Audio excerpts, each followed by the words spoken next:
ചെയ്തത്.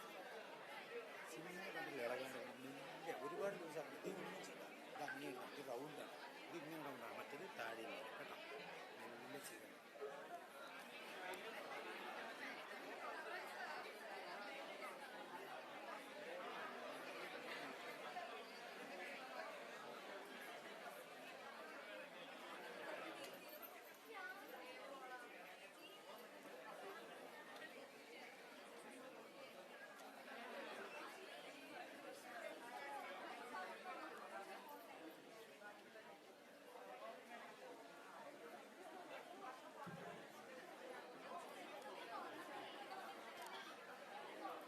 I request all the attendees to put their phones in silent mode. Kindly put your phones in silent mode. And similarly, I request you all not to get up during the program, go out. Now if you have your nature call or you want to go to the washroom, kindly go right now before the program begins. I want you to maintain silence and discipline at all costs.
Flow. By mistake, if you are attending the international conference, kindly move to the 4th floor.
We are about to begin the program and I want you to maintain discipline. Please maintain silence.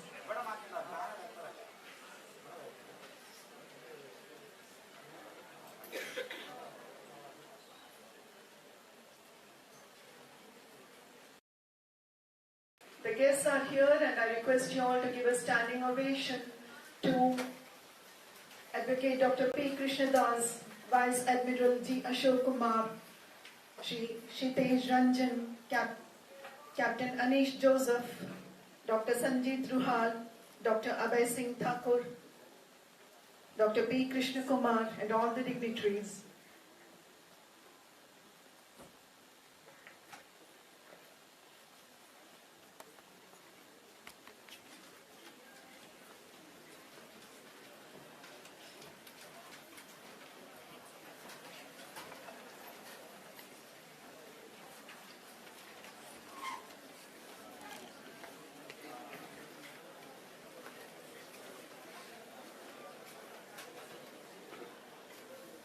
Good morning to all the dignitaries, heads of institutions, keynote speakers, presenters, participants, faculty, staff and students. It is my pleasure to welcome you all to the International Maritime Conference hosted by the Nehru Academy of Law. The law, like the sea, is vast and deep, and the most skillful navigators are those who never cease to learn its depths. This conference charts a voyage through maritime law's evolving landscape, where legal tradition meets innovation, practitioner experience guides vision, and academic insight deepens strategy. Together, we navigate the critical issues shaping our maritime world.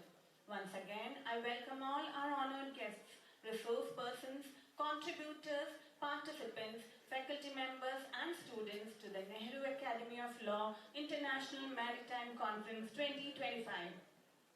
I request everyone to rise for a silent prayer in fond memory of our founder chairman, late Shri P.K. Das, followed by a universal prayer song.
Formally commence our proceedings, I call upon our honored dignitaries to please join us in lighting the lamp on this auspicious occasion.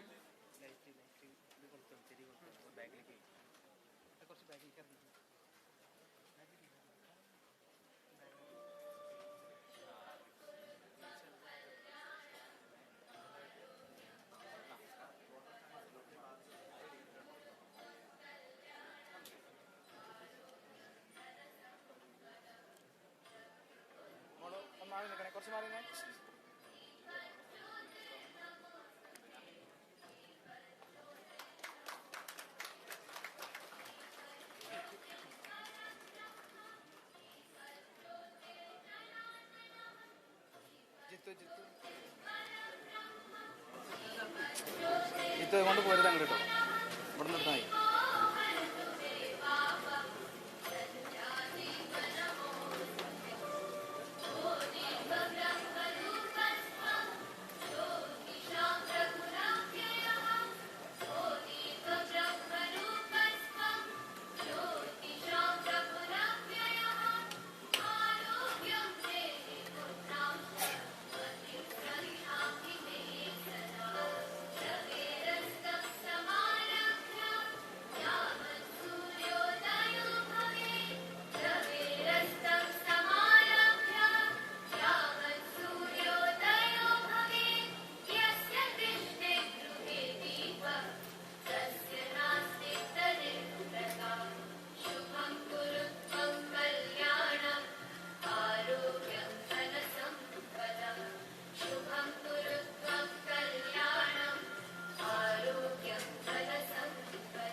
With all reverence, I invite Professor Dr. Soni Vijayan, the esteemed principal of Nehru Academy of Law, to deliver the welcome address.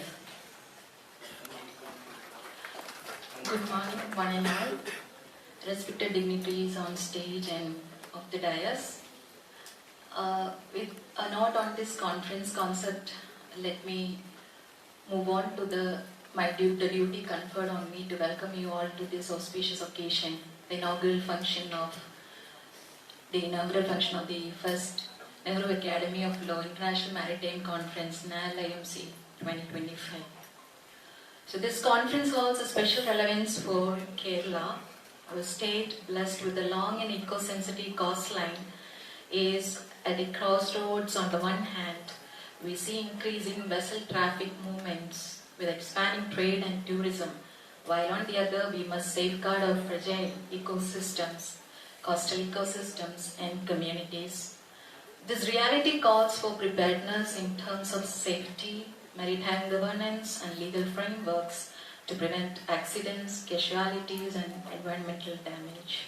At the same time, the call for green shipping is urgent. Reducing emissions, adopting clean technologies and moving toward sustainable maritime practices are not only global commitments but also moral obligations for a coastal state like ours.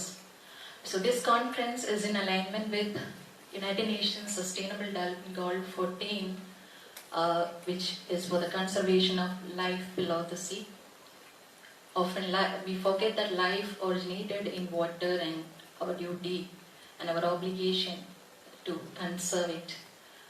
It is also in tune with this year's International Maritime Day theme, our ocean, our obligation, our opportunity. So let us all take efforts to conserve oceans.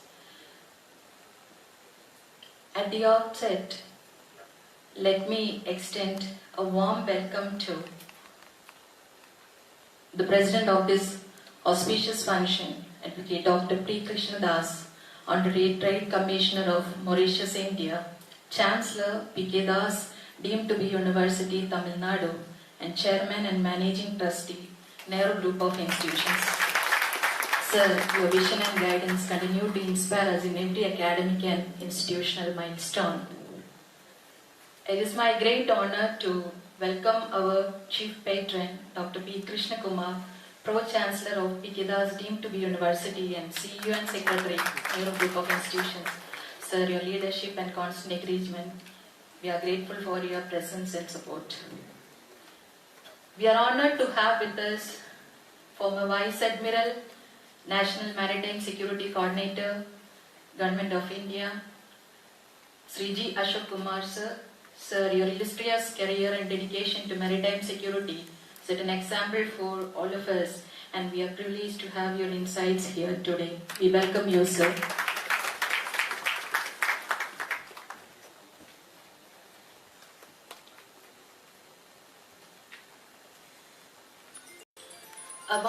welcome to Dr. Sanjeev Druhal, Nippon Foundation Lecturer on International Maritime Security Law, IMO International Maritime Law Institute, Malta. Sir, your international perspective on maritime law and security adds a truly global dimensions to this conference. We welcome you, sir, to this function.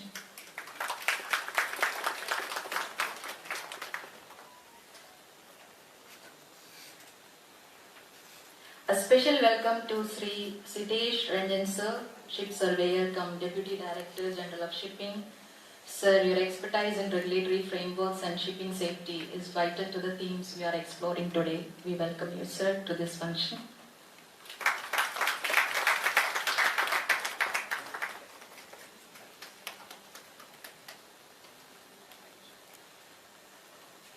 I also take this opportunity to warmly welcome Dr. Abhay Singh Thakur, Director in charge, School of Maritime Law, Policy and Administration, Gujarat Maritime University.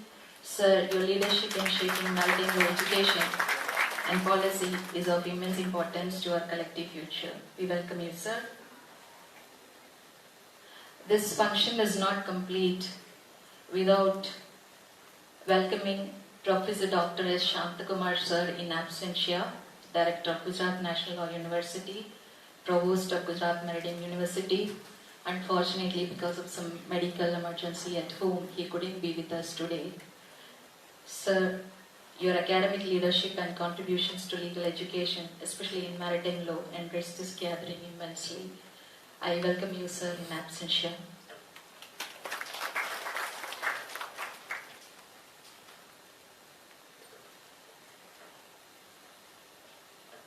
I also welcome Dr. R. Gauri, Director R, Professor Dr. H. N. Nagaraja sir, Executive Director, Nehru Group of Institutions.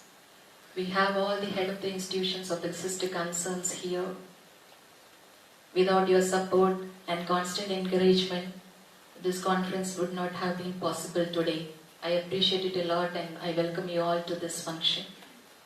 Last but not the least, all the participants who have sent papers to this conference, who have come here to participate in it. And my dear students, I extend a warm welcome to all of you. And also a special welcome to Professor P.D. Sebastian sir, Director NAL, for being with us as a constant guidance and support always in all our endeavors.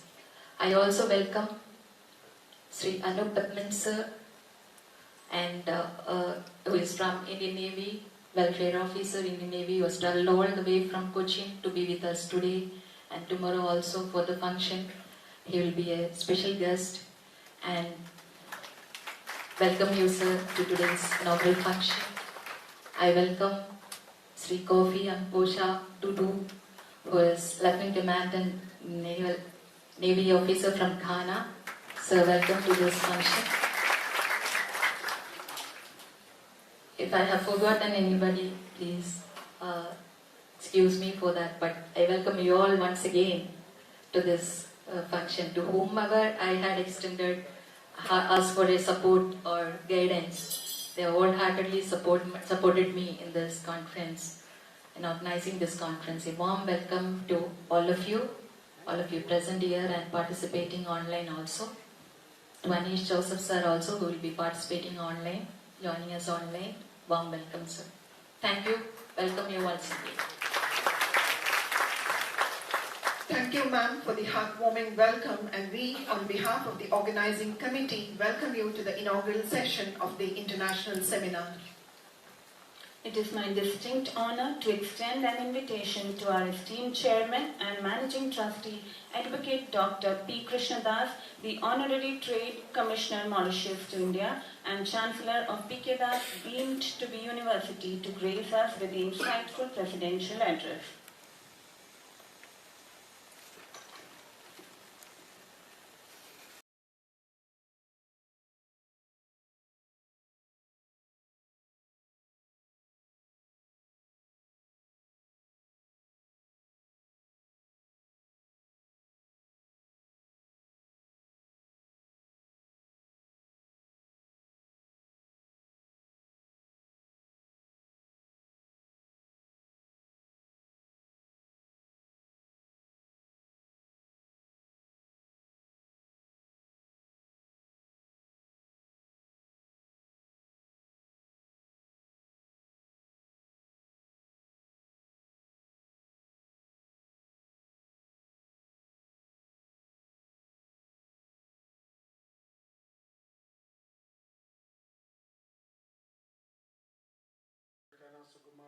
Director Management Studies,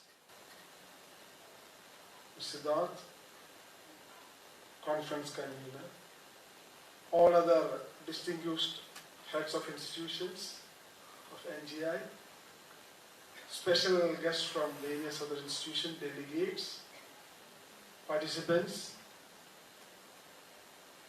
respected scholars, maritime professionals, and the dear friends of the sea.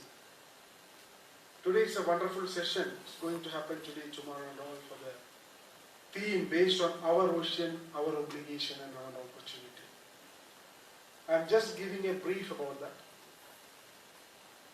Vice Admiral Ashok Kumar Sir will be deliberating and giving an in-depth statistics and other details about the maritime issues. And we all are from the law faculty, definitely we require something with respect to the law. It is a profound honor to deliver the presidential address at this Maritime Conference 2025, convened under the guiding theme, our ocean, our obligation and our opportunity. This is not merely a conference theme. It is a declaration of shared duty and collective mission.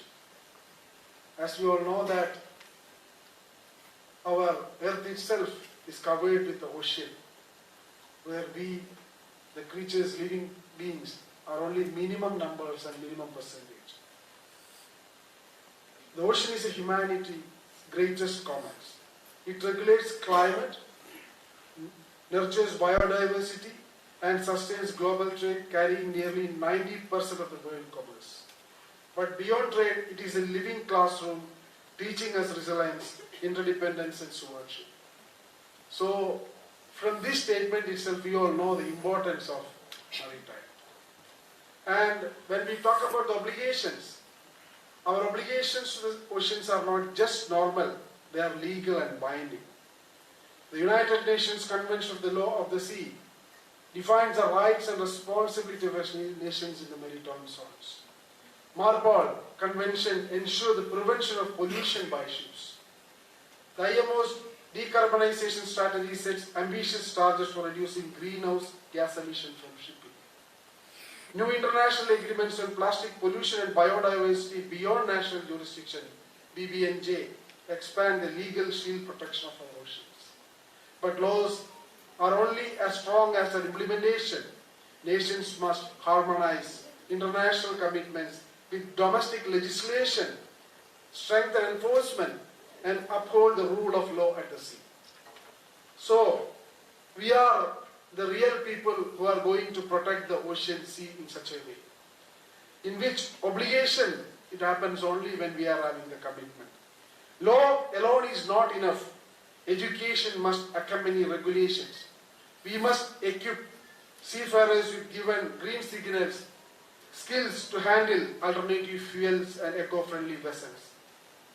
Establish centers of maritime excellence that combine research, technology, and law. Introduce ocean literacy programs in schools and universities so that the next generation understand that protecting the ocean is not optional but it is essential. Encourage interdisciplinary education wherein maritime law, marine science and sustainable technologies converge. An educated maritime workforce is the foundation of the compliance, innovation and sustainability. And when we talk about the opportunities in law and education, where some see challenges, we must see opportunities too. Legal opportunities are abundant. Developing framework for carbon markets in shipping, incentivizing clean technologies, and ensuring justice for coastal communities affected by climate change. So many areas are to be covered in this conference.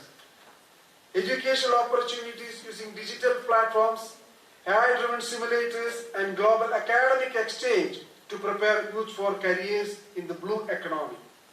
When it comes to inclusivity, empowering women and marginalized groups through maritime law scholarship and education ensures equity in ocean governance.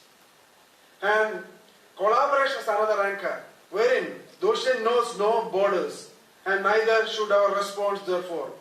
Let the law be the anchor that provides order and fairness.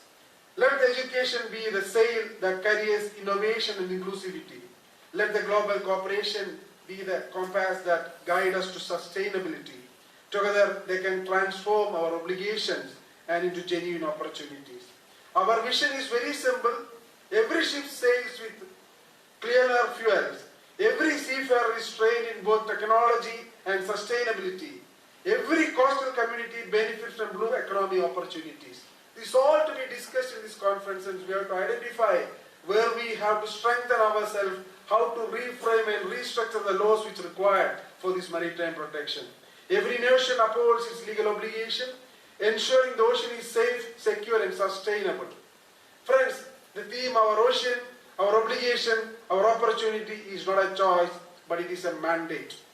The law gives us a framework, education gives us the tools, and together they give us the pathway. Let this conference be remembered as a moment when leaders, lawyers, educators and innovators join hands to secure the ocean's future. May our deliberation inspire action, may our laws be justly enforced, may our classroom create ocean guardians, and may our ocean thrive for generations to come. This is the outcome what we are going to do in another 2 days or this international conference.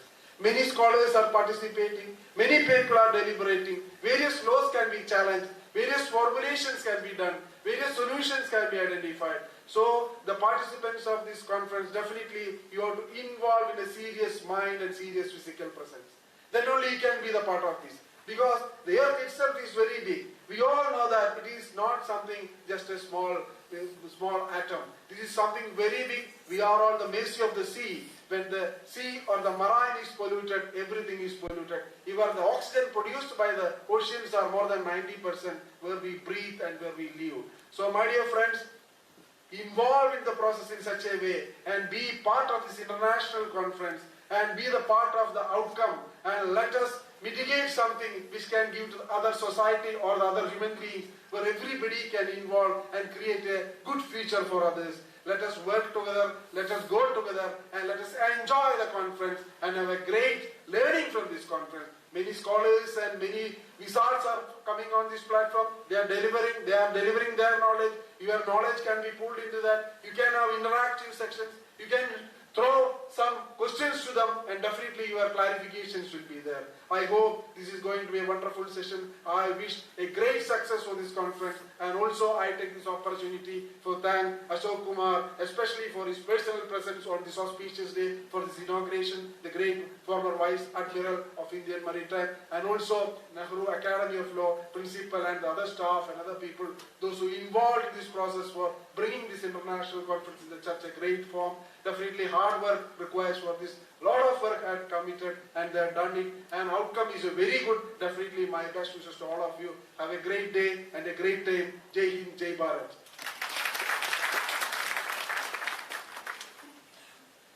Thank you, sir. It is my privilege to introduce the esteemed chief guest, a leader whose life's work has been dedicated to securing and understanding our oceans. Vice Admiral G. Ashok Kumar, Param Vishisht Seva Medal, Adi Vishisht Seva Medal, Vishisht Seva Medal, ADC, retired.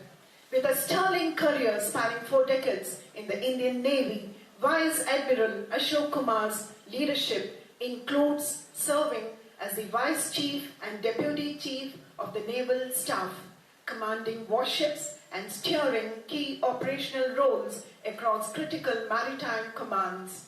In a landmark appointment, he made history as India's first National Maritime Security Coordinator, where he orchestrated pioneering multi-agency initiatives to enhance our nation's maritime security, leaving a legacy of integrated excellence and strategic foresight.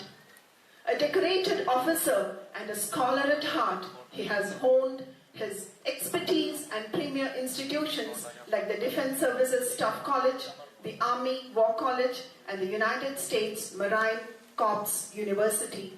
Even today, he remains a guiding force in maritime strategy as a distinguished fellow at the National Maritime Foundation and a mentor to future leaders at India's defense war colleges.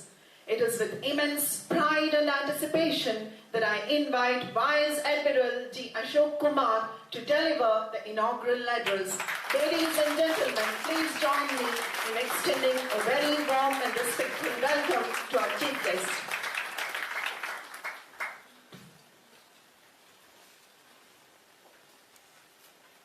Dr. Krishnadas, Dr. Krishna Kumar, both Krishnas with Lord Krishna's birthday having been yesterday. The principal here, Dr. Soni Vijayan, distinguished dignitaries on stage and off stage, and those online. Some of them I do miss because I have interacted closely with them. My special reference to the two naval officers who are sitting here, one from Indian Navy, one from Ghana Navy, because navies have no nations. I think all naval officers are just one. So I'm happy to see the Ghanaian naval officer sitting obviously close to the Indian naval officer. First of all, thank you very much for this invitation for me to be here. It's a subject which is close to my heart. It can at times be boring because, as I keep saying, human beings live on land. And so for them, anything beyond land is a subject of irrelevance, you know. But unfortunately, if you look at the title, Our Ocean, Our Obligation, you know, so it's our ocean. Why? Indian Ocean is truly our ocean, because Indian Ocean is the only ocean which is named after a country, India. And not without very, very strong reasons. Because India is a country which juts into the Indian Ocean nearly 1,000 nautical miles into the ocean. 1,000 nautical miles is about 1,852 kilometers, by the way. 1.852 kilometers is 1 nautical mile. We have got a coastline which is recently revised to 11,098.81 kilometers. We've got islands which are beyond our coast, 1,382 in number, including the strategic Andamans and Nicobars to our east, which is actually closer to Southeast Asia than it is to the Indian mainland, and the Lakshadweep group of islands, including Minicoy, to our west. Now, so this 1,382. We've got whole lots of, look at trade. If you look at the United Nations Conference on Trade and Development's annual report on maritime transport, more than 80% of international trade is maritime in nature. It goes on ships. When you take the case of India, it is 95%. 95% by volume of trade to India, to and from India, is through ships. And therefore, if you do not ensure maritime security, it's a direct hit on your national prosperity. Take fishing, for example. We've got nearly 3 lakh fishing boats registered in this country. Lakhs and lakhs of people involved in fishing. And yet, our fishing is very close to the coast. You know, deep sea fishing is an art which we are only now pushing for. Look at Deep Ocean Mission. You probably have heard of the Ministry of Earth Sciences' Deep Ocean Mission. This is to send manned submersible to 5,000 meters of water. Why? Because there are rare earths which are available in the ocean floors. And how are we going to extract them? There are areas which have been allotted by the International Seabed Authority to India. 75,000 square kilometers, about 2,000 kilometers south of Kanyakumari, deep in the Indian Ocean. Similarly, there's an area which is 10,000 square kilometers, 4,000 kilometers from Cape Comorin, Kanyakumari. You know, one for polymetallic sulfides and the other one for polymetallic nodules. Recently, we've just been allotted a 10,000 square kilometers area right at the Carlsberg Ridge, which is just southwest Arabian Sea. So, now we are only in the process of, searching for them. Very soon, we'll be in a position to extract them. And this Deep Ocean Mission will help us do that. Look at the case of oil and natural gas. 1974, Bombay High came into being. Totally, about 65% of our oil is imported. You know, it is carried on ships through Strait of Hormuz. Quite often I get asked this question, why are we deploying a warship, Indian naval warship, on a continuous basis, doing Op Sankalp or the Gulf deployment in the Strait of Hormuz. Basically because more than 65% of our oil and natural gas comes through there.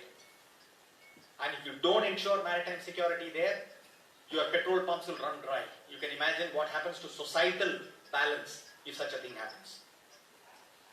So, sea and us are linked, phenomenally, and this is historical. Trade happened even before, the birth of steam and the birth of engines and things like that. They used to sail across with trade. Military actions have happened because somebody has played foul with trade. 1,000 years back, exactly 1,000 years, in 1125 AD, Rajendra Chola, navy sailed from Nagapattinam all the way to Sumatra to sort out Srivijaya Empire because they were charging higher levy, higher taxes on ships doing trade through the Malacca Strait, which is basically between India and China. So these are the things that you need to know about the sea. And yet, the sea is a very complicated domain. There are a number of reasons for it. One is that we follow this concept of global commons. Sea is free for all. Anybody can use the sea. I've been asked this question quite often in the past by people at higher offices as to why are we not preventing a warship from so-and-so country from coming as close to 20 nautical miles from us. Forget about 20 nautical miles, it can come 20 meters from you. Because when the UNCLOS came into being in 1982, it upheld the notion of mare liberum.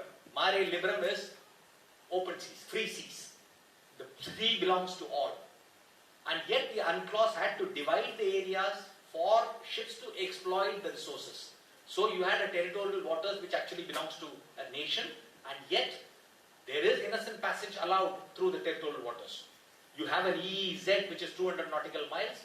Everything which is in the seabed or below belongs to the country within the EEZ, but yet nothing prohibits anybody from using the sea as they wish, other than extracting these assets which are there. So the concept of mare liberum creates its own complications, and this came into being when mare liberum was written way back in 1609 by Hugo Grotius. I don't know whether you learn about these things. And interestingly, it was an incident of a Portuguese ship, Santa Catarina, being taken over by Dutch, who were in Indonesia those days. And this was of Singapore, anchored of Singapore. And the Portuguese argued that this area belongs to us. How have you taken this ship? And the Dutch argued, no, sea is open, it is for everybody, nothing belongs to anybody. So UNCLOS was nothing but a balance between mare clausum and mare liberum. So the open seas and the closed seas. So you had to come out with a concept. So earlier it was only 3 nautical miles because you could fire the cannon only up to 3 nautical miles. Thereafter, when in UNCLOS 1982, it went up to 12 nautical miles at territorial waters, which belongs to you.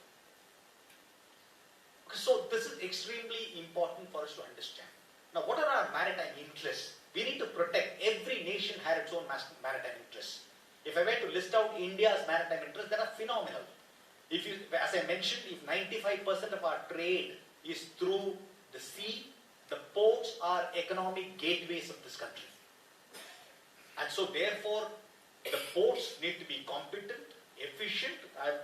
DG Shipping personnel are here, and Anish will also be joining you sometime later, I am told. The fact is that they are economic gateways. They need to be protected, safeguarded, made more efficient. Similarly, you got the international shipping lanes through which the ships go. These are literally the economic lifelines of this country. If you don't protect them, if they are not safe, we are in trouble. Similarly, oil and natural gas, I have already mentioned about this. I have told you about the fishing industry. I have told you about the undersea minerals. So all these are extremely important for us to be protecting. And yet, there are threats out there. What do we do with these threats? I mean, the threats are innumerable. You could have something like a war, which leads to unsettling the maritime stability. Or you have got non-traditional threats to maritime security. Some people are against calling them non-traditional because they have existed traditionally even before war started. And piracy. Gulf of Aden has got piracy since ages. Malacca Strait to our east, which is between Malaysia, Indonesia and Singapore, does have piracy. In fact, the number of piracy in the Malacca Straits today is more than that of Gulf of Aden. Preventing free access to trade. Then you also have gun running. You had Ajmal Kasab come in from Pakistan to Bombay, and you know what happened? Number of deaths, which gave birth to a concept called coastal security in this country. Our offshore development areas are another maritime interest of ours, which needs to be protected. Now, so for all this, what is to be done? One, there needs to be organizational structures. Two, there needs to be laws and publications, enabling prevention of any harm to these maritime interests. When it comes to organizations, you've got a plethora of ministries, departments, agencies, and coastal states. In fact, this country has got 13 coastal states and union territories. 9 coastal states, starting from Gujarat to West Bengal, and 4 coastal union territories. Andamans and Nicobars in the east, Lakshadweep and Minicoy to the west, and you also have Daman Diu up there, and Puducherry, Pondicherry on the east coast in Tamil Nadu. So these 13 are coastal states and union territories. So the structures that have been created, like it was mentioned in my introduction, that I kind of created history by being the first National Maritime Security Coordinator, which is true. And there are number of multi-agency, because what happened? There are the number of departments and agencies and ministries which are all doing their own job very efficiently, and yet there was no coordination element in them.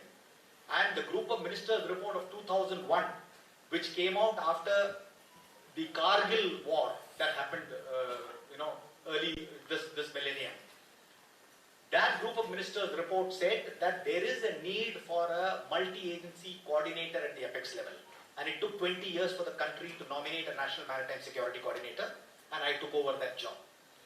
And so that also created something called State Maritime Security Coordinators in all the coastal states and union territories. So there are multi-agency maritime security group meetings that the NMSC chairs, in which all the State Maritime Security Coordinators are members as well. The other things that need to be kept in, our maritime interests are constantly on the increase because the government, there is a real rebirth of our maritime attitudes. And because of which you now have a maritime Amrit Kal Vision 2047, which you would have probably heard of, based on which there are 2 of these deep sea ports which are under development, Wadwan on the west coast, and in the Galathea Bay in the Nicobar group of islands. There are a number of other existing ports which are now being refurbished and their efficiencies being highlighted. Ma'am spoke about sustenance and green initiatives. There is the entire west coast.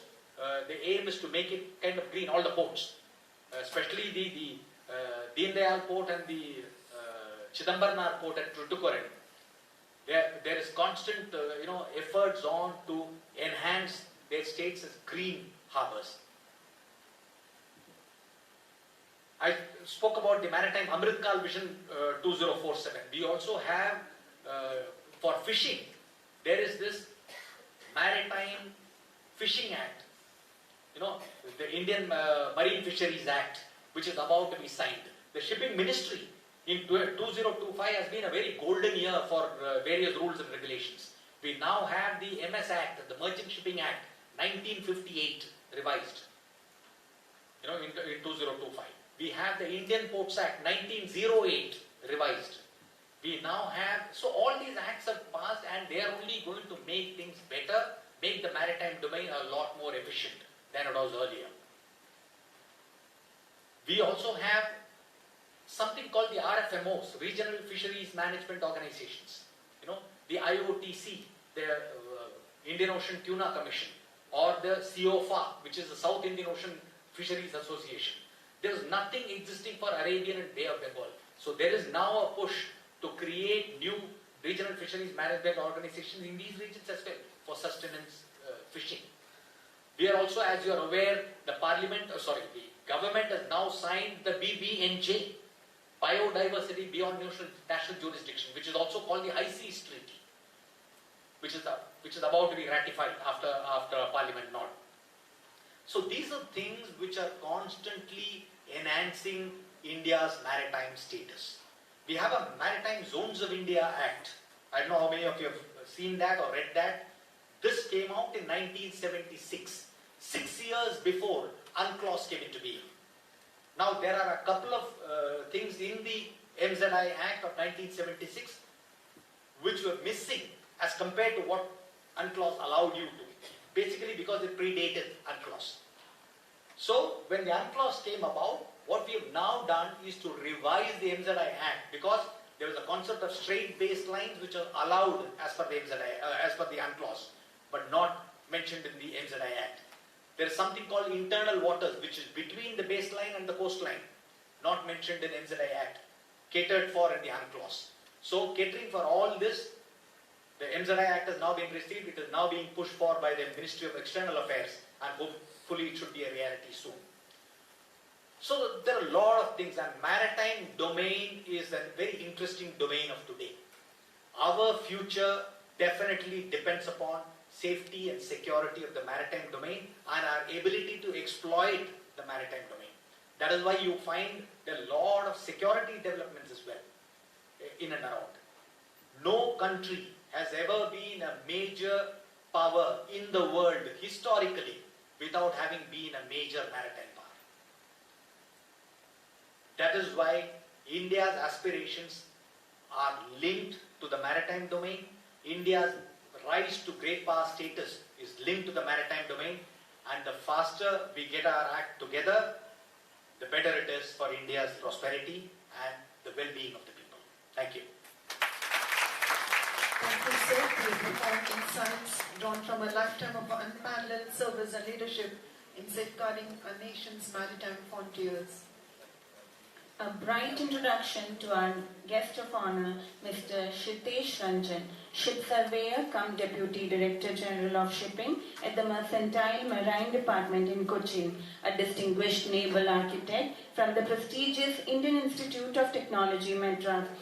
Mr. Ranjan brings a unique and powerful blend of technical expertise and regulatory insight. He is a key architect of India's maritime policy, having drafted national legislation such as the Recycling of Ships Act and shaped the country's approach to global maritime conventions. A respected voice at the IMO and ILO, he leads discussions on green shipping and maritime innovation. Let's extend a very warm welcome to Mr. Kshitej Ranjan and invite him to address the gathering.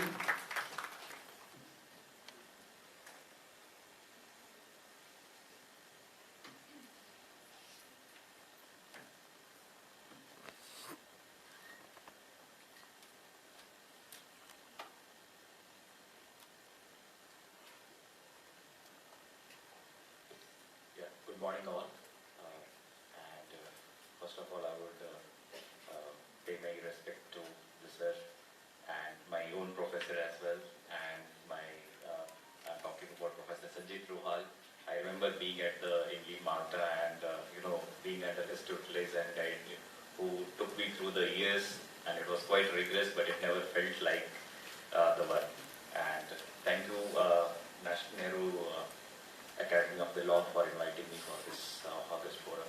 And first of all, my focus would be the people who are at the rear side. Okay, so you are the future, and there would be a lot of things which I would be sharing, which would be concerning to you, and where you can contribute or you can engage as well. And of course, for the professors as well as sir has briefed you about the golden year 2025, where plethora of the merchant shipping acts, like coastal shipping act, and even the bills of lading, carriage of cargo by the sea, all those things have come up. And that is just one part done. Rest all would follow. It would be there in my speech.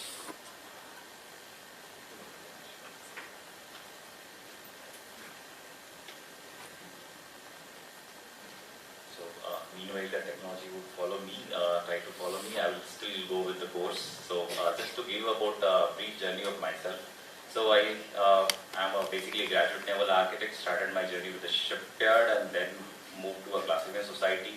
And then I was into the maritime consulting. It was my, I would say, own venture. And then I moved to the maritime administration. And in between I pursued law and then went to India for the doing LLM in international maritime law.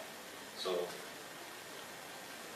now for the benefit of the student, I will explain what is IMO and how does it function, what are the basic organs, and then I will come to like how India is engaging, and then I will be coming to what is pressing need and where you can engage. So of course the purpose of the IMO is UN specialized agency, and it talks about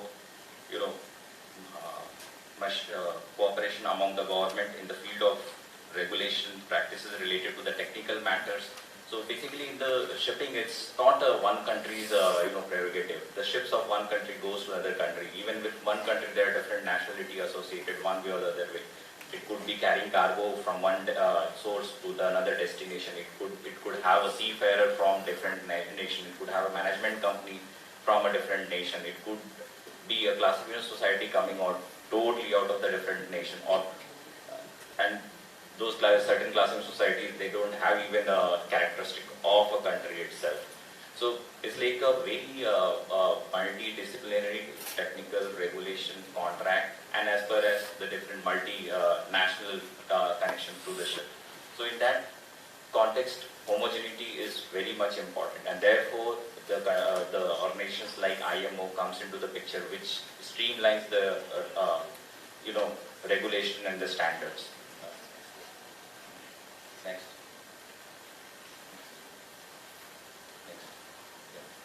And interestingly, at the global forum, everything works through the consensus. And to invoke the consensus, before that, you need to have the conscience to act. And often those consciences are awakened by these mega disasters. You have the picture of one Torrey Canyon, which brings into the MEPC organ. So similarly, you find any code or any incident, even you talk about the security related, just now sir had talked about how important it is. The 9/11 pushed the cause of ISPs. So there is a mega incident which triggers a consensus conscious, and then we at the global forum we talk about how to deal with it, and we come up with a international regulation and code.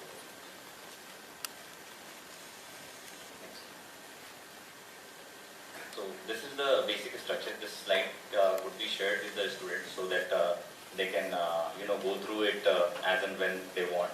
So this is the basic structure. Of course, the apex body is the assembly, and then you have the council, which meets every year twice, and then you have the 5 committee, under which you have the subcommittee handling specific matters. Next. Yeah, next. So I'll jump to since the forum is of the legal professionals, and so therefore I am jumping into the legal committee. So in the legal committee, anything related to the liability, anything related to the responsibility, and further from the any organ, wherever the explanation or the legal definitions are to be sought, those matters are referred to the legal committee. So yeah, next. Yeah, next. So here is the list which talks about what all matters are related to the legal committee, and you can see again ship owner's responsibility. You can see financial security in case of abandonment. Wherever the responsibility and the liability comes, the legal committee comes into the picture. Yeah, Athens Convention, civil liability. Next. Wreck removal, HNS. Next.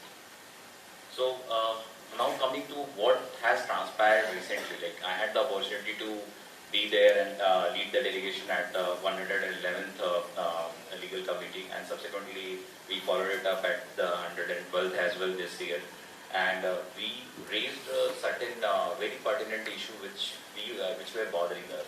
One was related to the fraudulent practices in the recruitment and placement of the seafarers. Seafarers are signed on for something, they go on board, let's say on the same vessel for a few days, and then they are sent to the different vessel for which they have no idea about. and sometimes they are signed for a vessel they don't never reach to.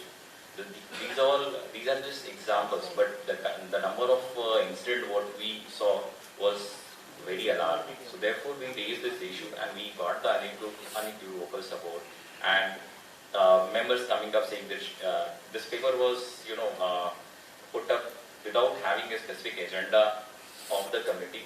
So those goes into the any other matter.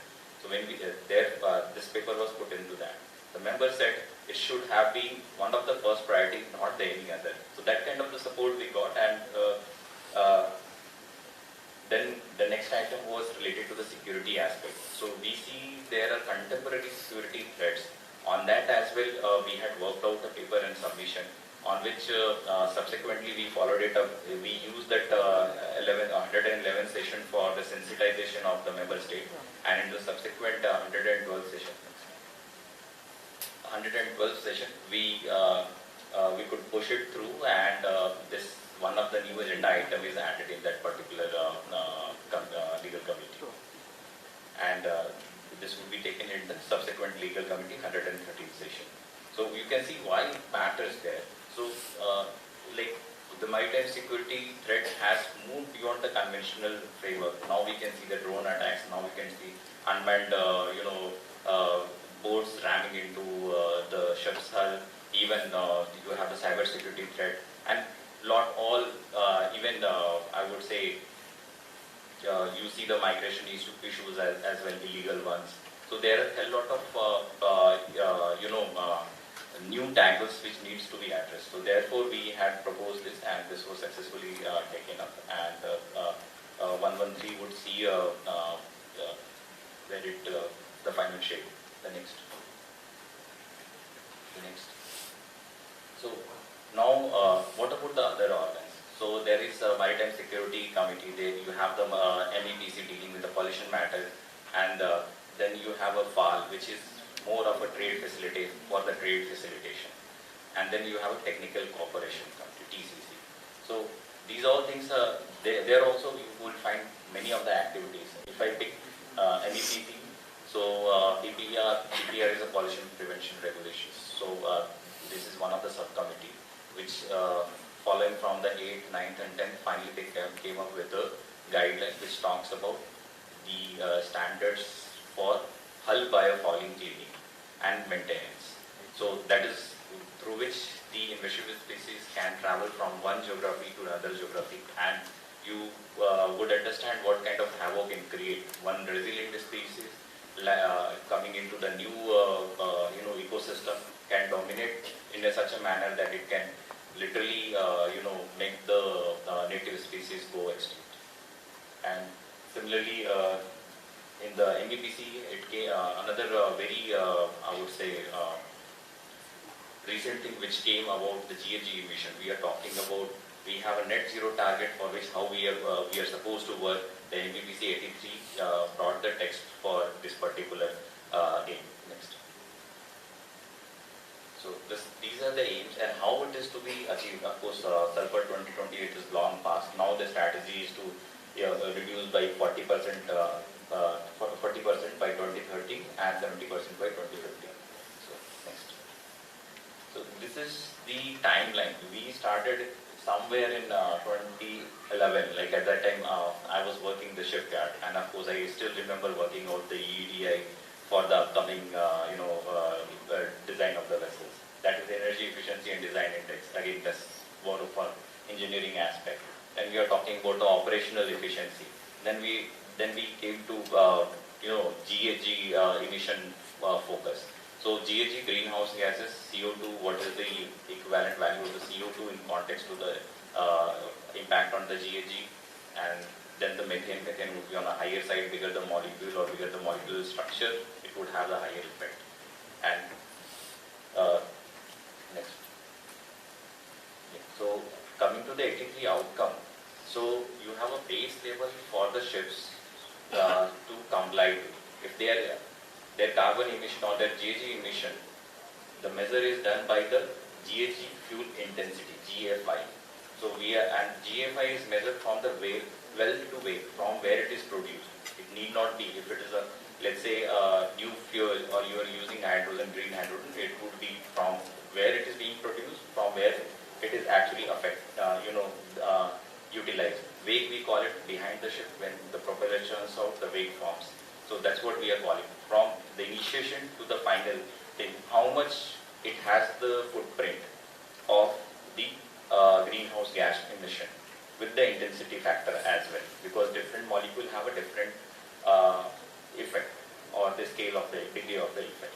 So on that, if my vessel is very compliant and it is reaching to the base level, well and good. If I am doing something, going beyond the limit and doing better, I can use that credit. It's something like a carbon credit. So I can use that credit to offset to my low compliant, to my non-compliant vessel, or I can trade in the market as well. So this is the way it is used. And of course, there will be economic. That is the economic measure. If I cannot offset, or I cannot use it, I need to buy the credit. So it is the additional cost to the shipping company. So therefore, India is very, very, pragmatic in this. We have come up with our national hydrogen and national ammonia mission. So it has talked about the Tuticorin and the Kandla port, and so we want to have it as a bunkering hub for the green fuel, these places. Next. So now I'm coming to the last part here, the key legislation which has come up. Job is not yet done, because in this new legislation, what we have done, we have made the structure two-tiered, more of a two-tier rather than what it was. Initially, any new convention comes, we had to go back to the primary act and work towards it, and we needed amendments, frequent amendments. What we did, we created many provisions, enabling provisions, which would, now any new convention comes, we can straight away, after ratification, we can form the rule-making process, or the secondary legislation process are much more easier compared to doing the primary act, because we have the enabling provision. From now on, once we are done with the draft, we can place before the Parliament for 30 days. Based on the comment, it can be improved, replaced, but it need not be debated. So that it gets that kind of, executive has more say now compared to the legislature. So because legislature said, you know the best how to deal with these matters, you can handle. So that is that comes. Of course, the simplification of the act. I was involved in these kind of exercise, ease of doing business. Many things were like even I would say the legacy processes, which we find no more relevant. Many things, because of the technology, we can verify easily, though we have ruled it out. Next. So from the Merchant Shipping Act, of course, the modernization and consolidation, global alignment, we have seen how the major maritime nations act are there, and then we did this best, that particular analysis, and again, what suits best were finally the outcome. Again, we talked about the maritime interest of the country. So if I talk about India is a very complex state. We have one of the biggest coastline, the kind of exclusive economy zone we have, the amount of seafarer we supply to the global shipping industry, the amount of technical services we provide is even much more. You would be surprised if I count 5 of the biggest technical management shipping companies. We would be counting close to 2,000 ships. Whereas under Indian flag, we have 1,500 vessels, 1,530 odd vessels.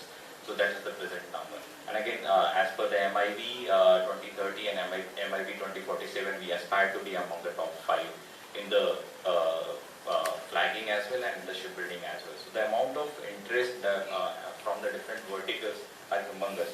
Therefore, we can see at many places, the seafarer welfare aspect, environmental aspect, there are many enabling provisions, and these things are streamlined compared to what is the best practice. Next.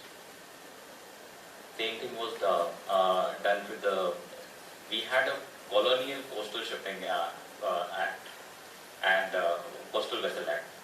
What we did, we carved out few of the sections from the existing MS Act, and we affirmed it and modernized the coastal shipping act. So this is the way we did this part. Of course, we had the idea from the top was to have a dedicated act for promotion of the coastal shipping. That was one of the objectives, and of course the targeting the growth of our domestic tonnage. So that was the next. So now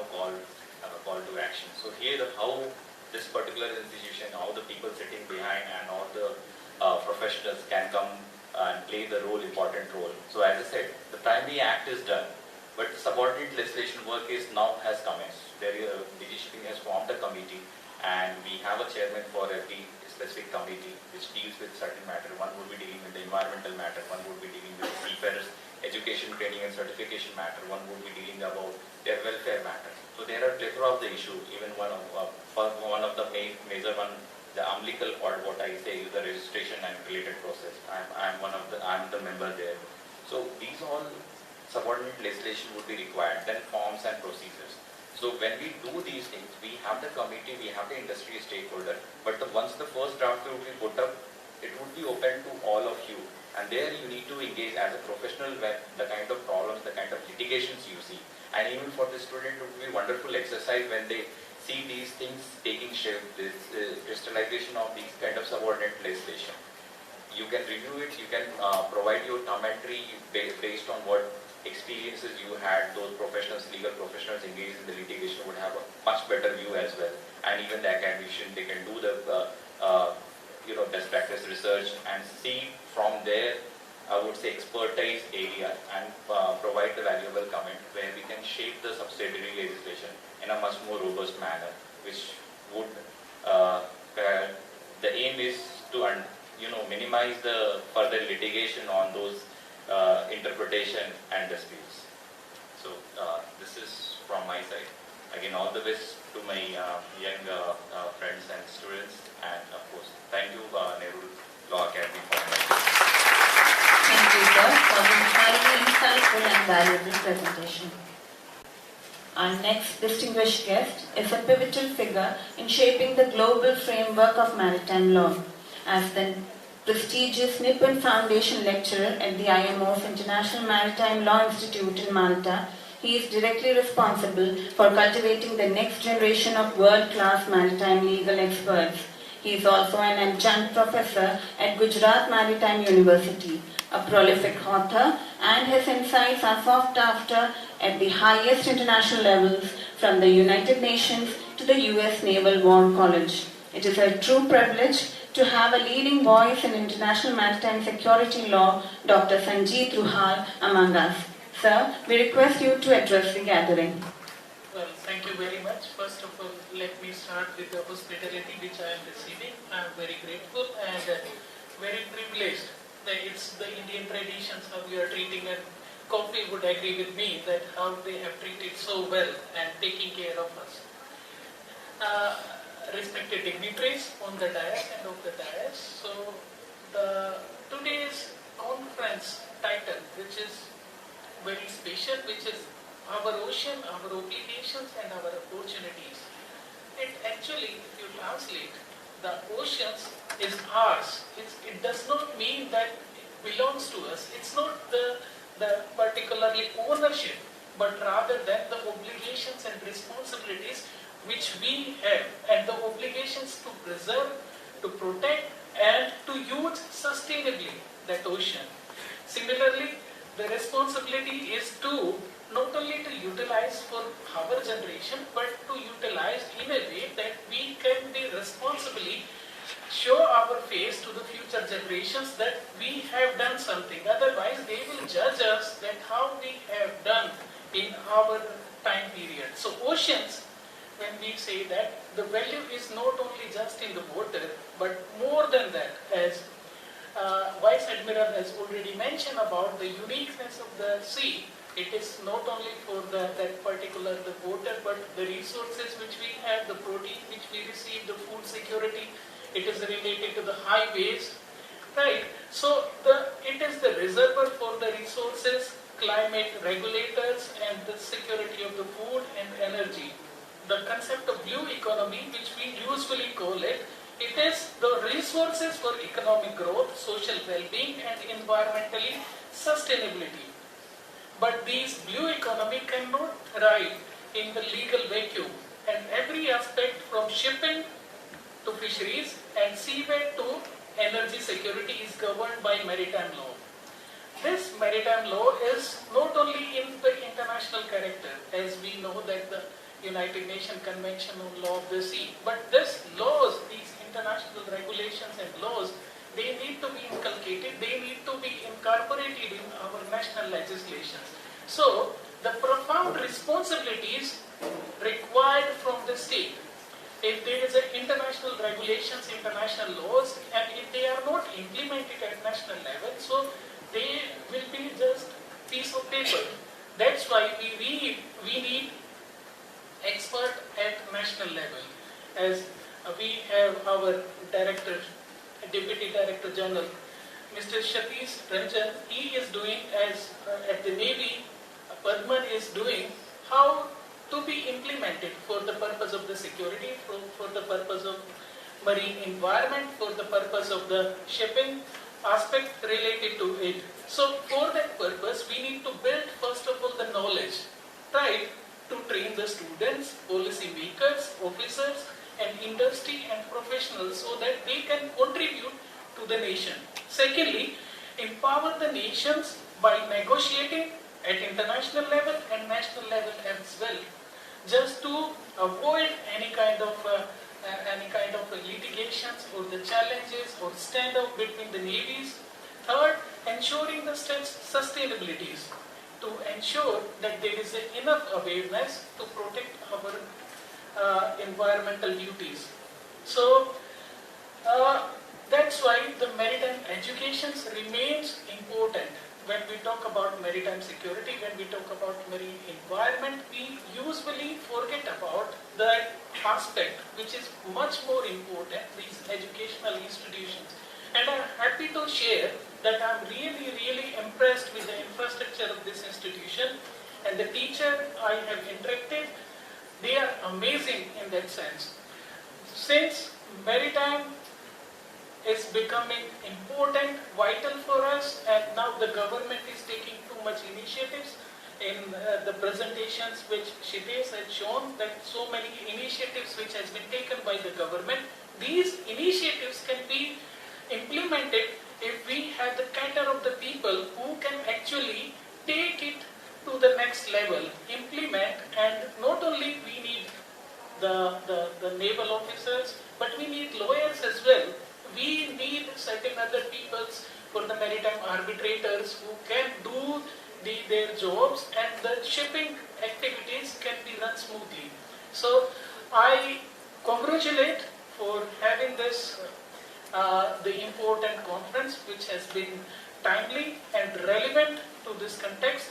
Thank you very much for this. Thank you for sharing your exceptional academic expertise and global perspective, which have deeply enriched our understanding of contemporary maritime legal challenges. We are privileged to have a driving force in maritime legal education, Dr. Abhay Singh Thakur, Assistant Professor and Director in charge of the School of Maritime Law, Policy and Administration at Gujarat Maritime University, where he also heads the Center for Maritime Environmental Law and serves as head of the Center of Maritime Environmental Law. Sir, with all reverence, I request you to address the gathering. Thank you so much for the wonderful introduction. So first of all, I'll congratulate the Nehru Academy of Law for actually organizing this extremely important and crucial conference, and the timing cannot be better. With all the legislatures which the representative of the DG Shipping has addressed, with the merchant shipping, the changes in the Merchant Shipping Act and the Indian COXA and the Bills of Lading Act and the Coastal Shipping Act, this timing is extremely crucial. And even the Merchant Shipping Act produced to change the name of the DG Shipping as well to Director General of Maritime Administration. So that all these broadening the powers of the DG to a much broader extent. So all these changes are very crucial, and this conference is even more time relevant because of the recent spill which has happened around the coast of Kerala, the ELSA 3, and the devastation brought by the ELSA 3. So the legal issues also associated with ELSA 3. The ELSA 3 has caused a lot of bunker spillage, oil spillage. Now, oil spillage, we have a legislature, we can apply the Bunker Convention, and the Merchant Shipping Act also cater to that. But that is not the only thing which has been spilled by the ELSA. ELSA 3 has also spilled a hazardous element, hazardous chemical known as carbon carbide, and also a huge quantity of plastic petals, which are extremely hazardous in nature and comes under the category of harsh carbon, which should be ideally covered under the HNS Convention, the Hazardous Noxious Substance Convention. Unfortunately, this international convention has not been signed or ratified by India and even majority of the nations, who has no effect. So the legislature associated with this particular tragedy is still under debate, that how the law has to be addressed and how the functions need to be taken. The government of Kerala in this particular case has demanded a compensation of 93,000 crores, which in the interim order the Honorable Court granted as well.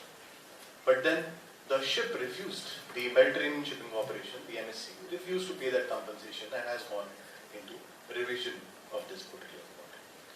Now, the investigation is ongoing in regard to why this incident has happened and what is the appropriate compensation which needs to be given.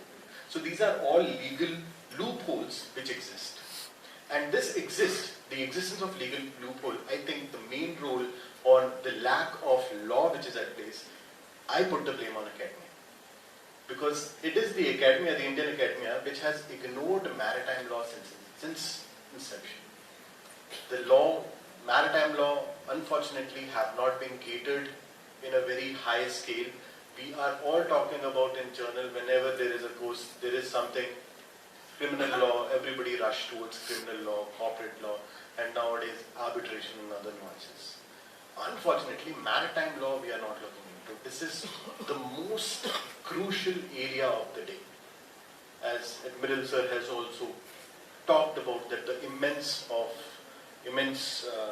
value this particular sector brings in terms of resources, in terms of environmental conservation. And basically the world is alive because of the oceans. Your international trade is alive because of the oceans. Unfortunately, we have not jumped into the research of maritime law in India. So this event, this particular, the organization which has come together and thought about having talk on the maritime law is extremely important and extremely crucial, and I will urge the institution to also come out with the maritime law program as well and run it as a course in the institution, so that we can have a widespread awareness and broad understanding of the maritime in the entire country, and that way we can actually do a service to the maritime research in the country and maritime legislatures in the country. So that's primarily what I wanted to talk on this inaugural session. It's very difficult to speak much after such amazing resource persons and dignitaries have already covered everything and all the nuances of the maritime sector. So thank you so much for this. Thank you. Thank you, sir. It is my distinct privilege to invite our Chief Patron, Dr. P. Krishnakumar, Pro-Chancellor of P.K. Das Deemed to be University and CEO and Secretary of the Nehru Group of Institutions, for his address.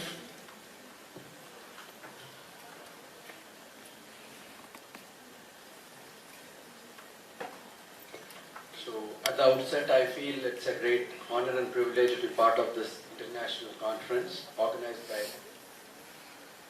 Academy of Law. And today I think we are really blessed. For the first time in my life, I was sharing a dais with one of the greatest person of our country, former Vice Admiral and the National Maritime Security Coordinator, Sri G. Ashok Kumar sir. And we heard about him because just for the information of the people from Kerala and especially from the Palakkad. Sir is actually related and I think basically from a place called Shornur and a place called Kavalappara. I think rooted from there, and from there got educated and reached the highest position of our nation as of now in terms of maritime. So really honored, sir, today to have you and share a dais with you. So we should give a big round of applause because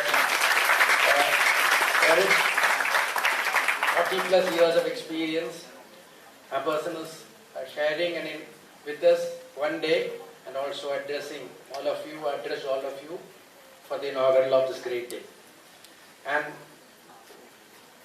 the president of the function, my brother Advocate Krishnadas, Honorary Trade Commissioner of Mauritius to India, and Chairman and Managing Trustee, and other guest of honors who was representing DG Shipping, Academia, and all there on dais, and of the dais, I think great people who are on uniform, also there in the naval. So sir is also going to address you on different thoughts, and of the dais, all the principals of our institutions, most important the participants and the aspirants of those who are going to understand and learn about the various aspects of maritime of our country. So after listening to all these great people, for me this is the first time in my life I am heard little more about this great ocean or the different aspects of maritime. So I think I have learned a lot of things. So I only seen in films, because we all seen in films, in Tamil movie especially, this is a main part of that, when hero and heroine or hero and villains seen only in this aspect where this fight happens. So I was not knowing there is a law behind that. Today I think after listening to all this, I understood that there are a lot of aspects which is not known to us, because we all happy on earth and we are not bothered about, as Sir said, Chief Justice said, we are not much bothered about ocean or sea or other aspect of our life, but we basically live because of that safety and security. So I think this 2 days conference will discuss about that aspect, and especially the students of those who are doing in law, and this is a new emerging area, as everyone has said. I think our country is going to make a lot of changes on this, and there is an ample scope for the advocates to represent different organizations on behalf of that on this various aspects. And also, I was really, I know that the economy of our country is 95% happens through this, but after listening again from this great people, I am really happy that those who are representing management, students in the logistics segment or other areas are related to this. Really, the great scope is there, and always try to get more information, and this kind of international conferences where the senior most academicians and researchers and the authorities of maritime will come and discuss. So find time to interact with them, clarify something, and get ignited by yourself on a certain area where you are so interested, so that your career planning will happen in a beautiful way, because our country is growing, and especially I think a lot of opportunities are going to come in the area. So please be part of that success aspect and the economic growth of country. I once again take this opportunity to really appreciate Professor Dr. Soni Vijayan, the principal, and Dean Sir also for coming out with the greatest thing, because this may not happen overnight, and getting people from different parts of the country, of our own country, for this 2 days of international conference. I really appreciate the entire team of Academy of Law for identifying and getting connected, and also getting a lot of papers from other institutions, and other research scholars are going to participate. I think let us make this finally a document of where in which we can submit to governments and different agencies. So there will be a lot of new information. Probably different agencies will work on and make our country best in terms of managing or making our ocean better, or seeing that our growth happens continuously in our nation. Thank you so much. Wish you all the best. Thank you, sir. It is time for the release of the proceedings of the international conference. I kindly invite Vice Admiral G. Ashok Kumar and all the dignitaries for the same.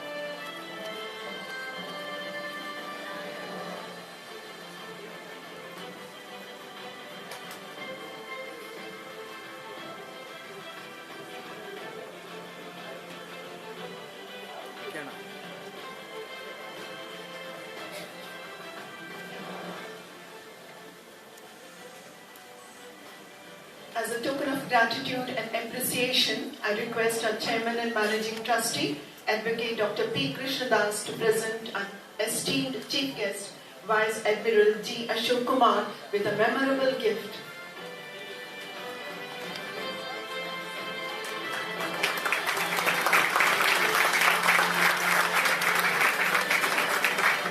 So, kindly do the honors to our distinguished guest, Dr. Sanjeev Ruhan as well.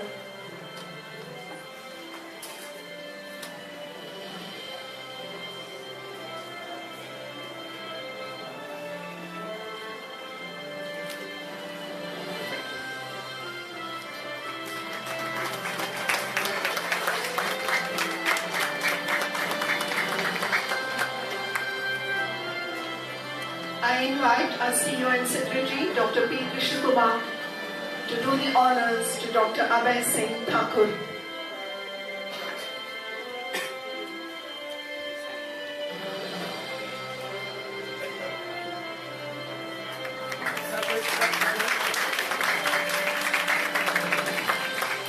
Sir, please honor our distinguished guest, Mr.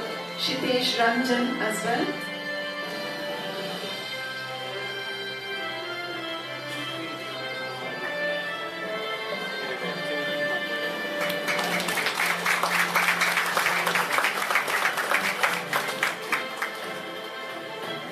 Thank you, dignitaries. I request you to be seated. I invite Professor Dr. Kana Sugumaran, Director of Management Studies, NGIK, to offer a brief felicitation address to the gathering.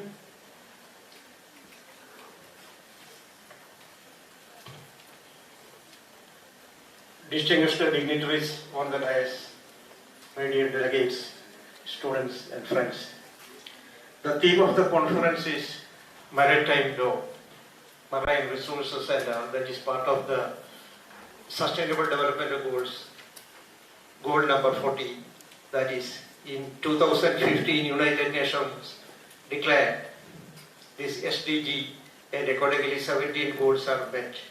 And the three pillars of these SDGs are economic sustainability, social sustainability, and environment sustainability. As far as the economic sustainability is concerned, we are well on the path. Our Prime Minister's goal of Vikasit Bharat, way back in 1991, we started our economic reforms, and the various reforms are implemented, and it went on right way. And today, India is the fourth largest country that we can be proud of, maybe after US, after China, and after Germany. So we achieved the status of the fourth largest economy. That is, we are very proud of that one. And another feature is that as far as economic sustainability is concerned, we are well on the path to achieve the Vikasit Bharat goal by 2047. We are now a $4 trillion US economy, and by 2047 we are aiming to achieve 30 trillion US dollar economy, and with a per capita income of 18,000 US dollars. Currently, we are moving ahead with around 3,000 US dollar per capita income, and by the time we reach the 80,000, we will be well on a developed economy, that is removing all the bad effects of the years since 1947 and 40s, 50s, 60s, and 70s. These 4 decades, we were achieving a 3.5% GDP per annum. But after this, during the 1980s, during the 90s and 2007, so today we are the largest growing economy in the world, around 6.5%. So that way, definitely, we are well on the path of achieving the Vikasit Bharat goal by 2047. And as far as this other after economic sustainability is concerned, the social sustainability is another pillar of the SDG. And this social sustainability, we can see that as far as the sustainable development goal number 1 and number 2, that is ending of the poverty, ending of the inequality, we are well on the path.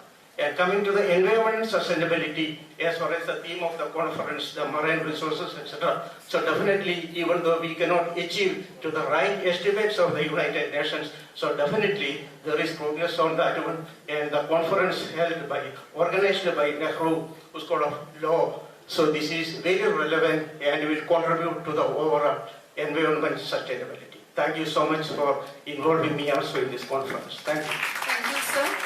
I would like to invite Professor Dr. P.T. Sebastian, Professor from NAL, to offer his brief felicitation to the gathering.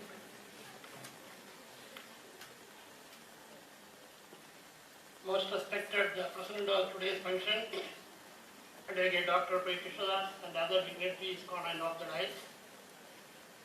The subject I wanted to facilitate is very vast, like ocean.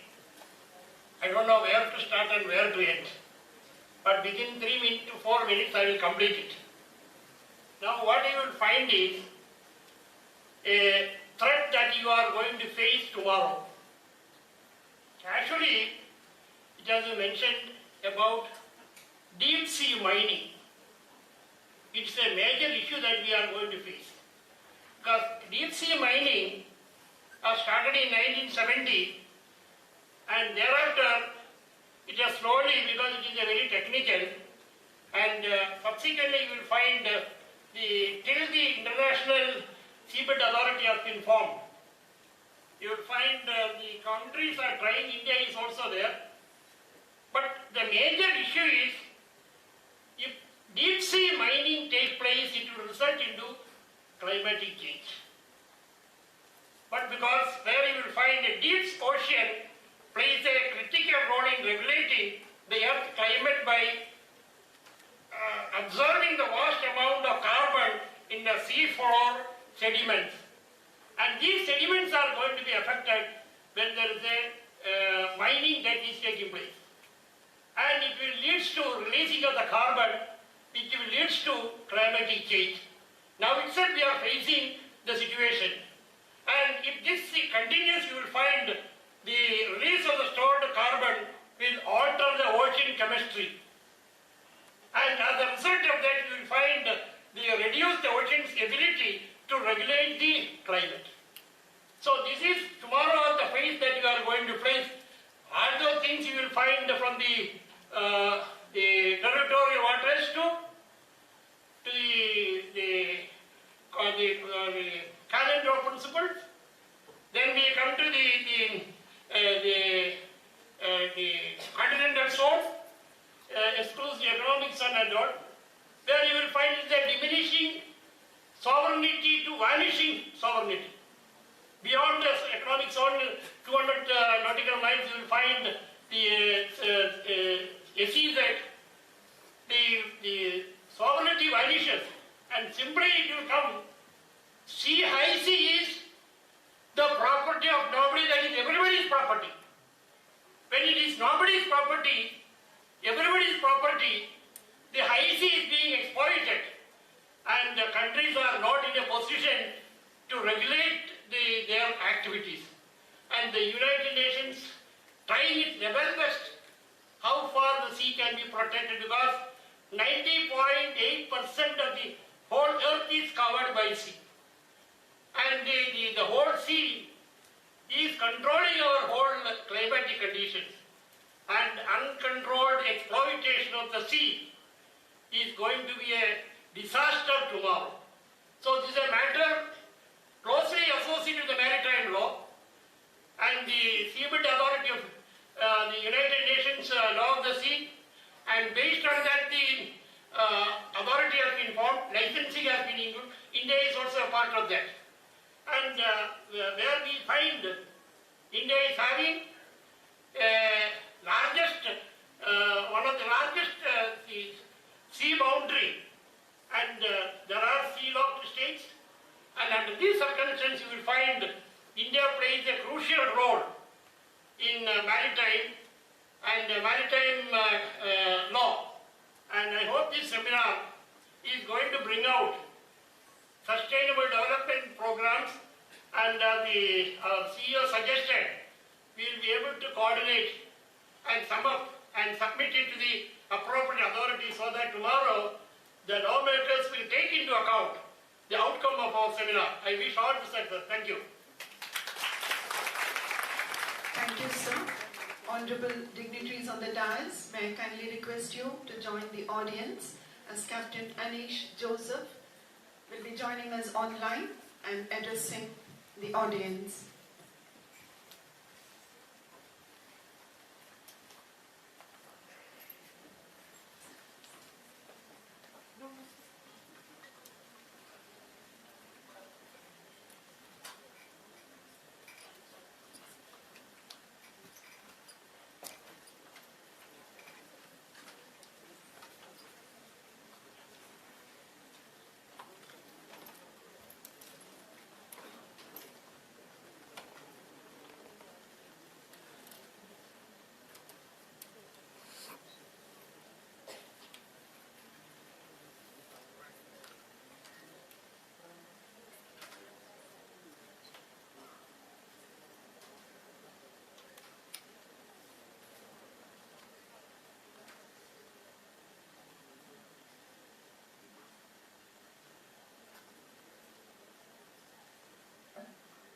May I also kindly acknowledge the chief guest, Vice Admiral G. Ashok Kumar, and Dr. Sanjeev Trohan, and my colleague Satish Ranjan, who have had the privilege of closely working with, along with all the distinguished dignitaries.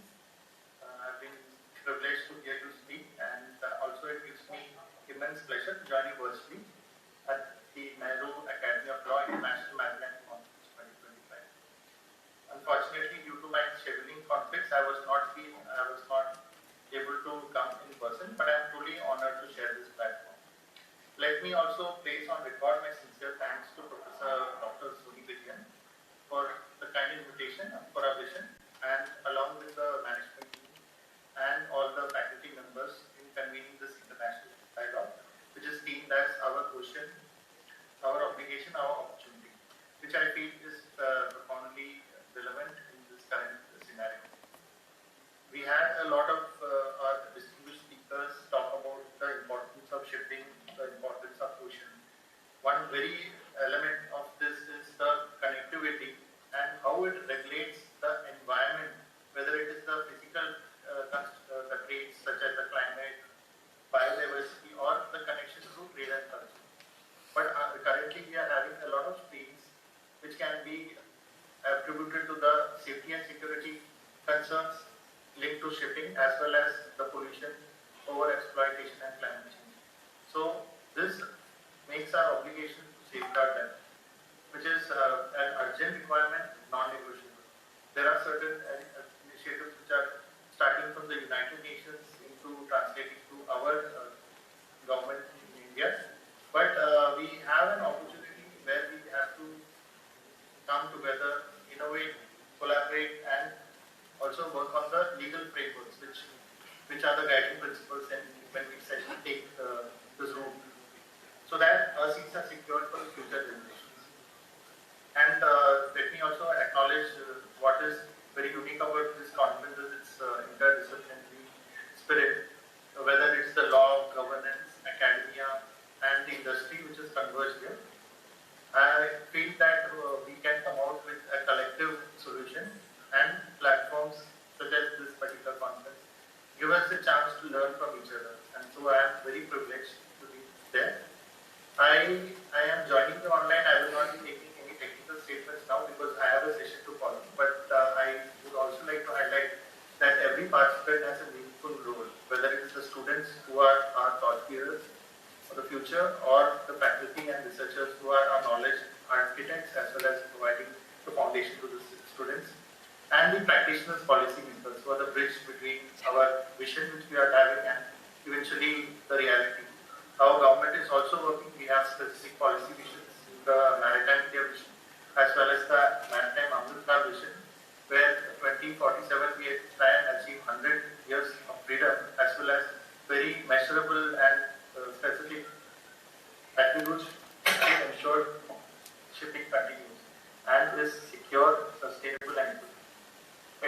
again take this opportunity to deeply appreciate Professor Dr. Sunil and the Nehru Academy of Law for organizing this event.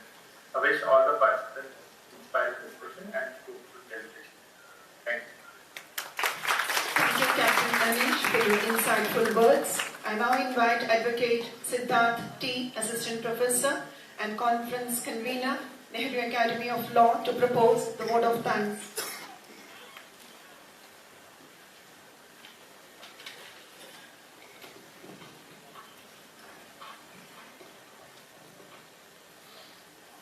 Distinguished dignitaries on and off the dais. As we conclude the inauguration of the 3-day program, it is indeed my privilege and honor, on behalf of the organizing committee, to extend a heartfelt vote of thanks. First and foremost, we express our deepest gratitude to Advocate Dr. P. Krishnadas, Honorary Trade Commissioner, Mauritius to India, Chancellor, P.K. Das deemed to be University, Tamil Nadu, Chairman and Managing Trustee, NGI, for his constant support and vision. I extend my sincere thanks to Chief Guest, Sri Ashok Kumar, former Vice Admiral, National Maritime Security Coordinator, for inspiring us with his insightful address. Our special appreciation goes to Dr. P. Krishnakumar, Pro-Chancellor, P.K. Das deemed to be University, Tamil Nadu, CEO and Secretary, NGI, for his valuable guidelines throughout the planning of this event. I also gratefully acknowledge for the support of Dr. H.N. Nagaraja, Executive Director, NGI, and Dr. Gauri in their absence. We also induct our guest of honor, Professor Dr. S. Shantakumar, Director, Gujarat Maritime University in absentia, Sri Kshitish Ranjan, Ship Survey and Deputy Director General of Shipping, and Captain Anish Joseph, Deputy Nautical Advisor and Senior Deputy Director General of Shipping, for their presence and valuable contributions to this occasion. A special word of thanks to our distinguished guest, Advocate Vijay Matthew, Senior Counsel, Vijay Matthew and Company, Kochi, Dr. Sanjit Ruhal, the Nippon Foundation Lecturer on International Maritime Security Law, International Maritime Institution, Malta, and Adjunct Professor, Gujarat Maritime University, and Dr. Abhay Singh Thakur, Assistant Professor and Director, School of Maritime Law, Policy and Administration, Gujarat Maritime University, for sharing their expertise and motivating us. I also extend my sincere gratitude to Professor Dr. Soni Vijayan, our principal, and all other head of institution for their valuable support in making this event a grand success. Finally, I wholeheartedly thank the organizing team, faculty, technical staff, participants whose dedication, enthusiasm, and teamwork has made the inauguration ceremony a grand success. As we step into the next 3 days of knowledge sharing, meaningful discussion, and fruitful collaboration, let us carry forward a spirit of learning and partnership. Thank you all for a valuable presence. Thank you, sir. I request you all to rise for the national anthem.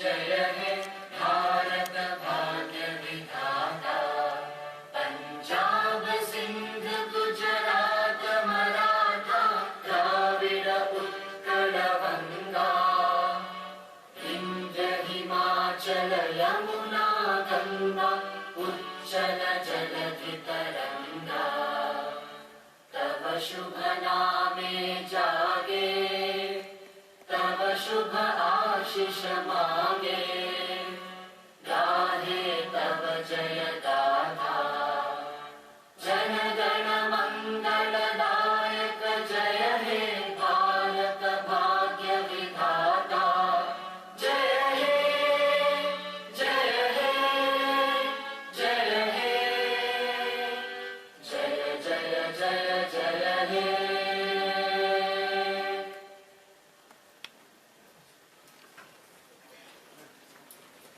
Thank you. I request the audience to please be seated. This concludes our inaugural session. We will now proceed to the technical sessions, which will begin in a short while.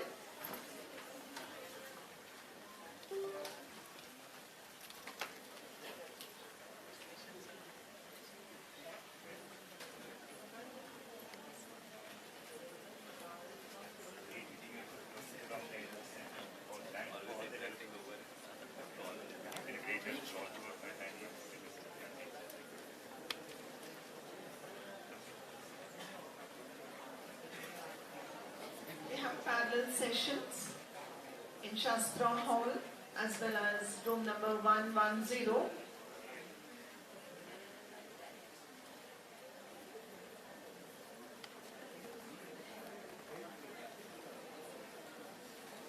Dr. Sanjeev Ruhal will be presenting, and after the lunch break, Dr. Abhay Singh Thakur will be presenting.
ഞാൻ photo കൊടുക്കുന്നു, നീ close ചെയ്തിട്ട് കേട്ടാ.